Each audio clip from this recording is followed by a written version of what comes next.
All right, you guys, let's dive into the top 3 of 6 practices for increasing psychological safety.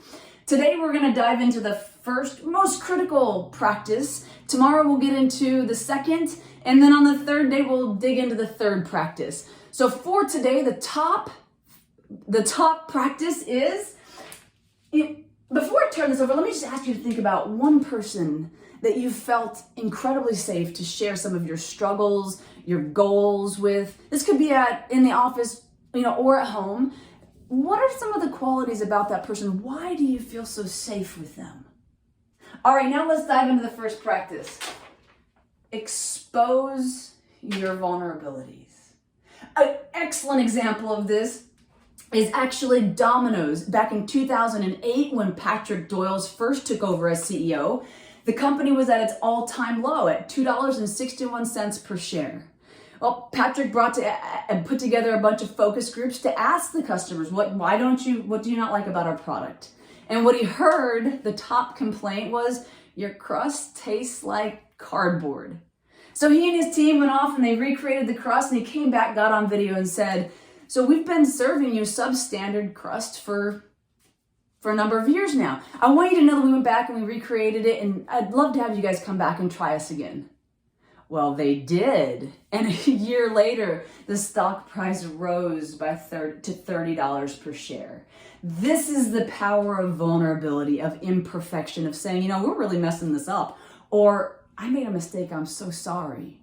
Or, I really don't know, let me go check that out. It is so ingrained in us to already have the answer, to be the one that knows, particularly if we're in a leadership position.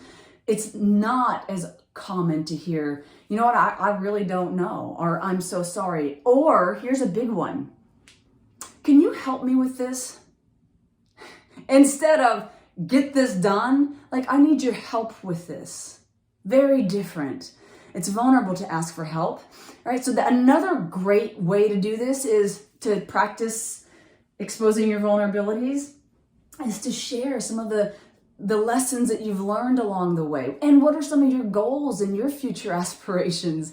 Sharing that with other people can sometimes feel quite vulnerable for some people. So these are the practices for sharing, for exposing your vulnerabilities and thereby increasing psychological safety. It's sort of like this. When I smile at you, you naturally want to smile back. Go ahead, right?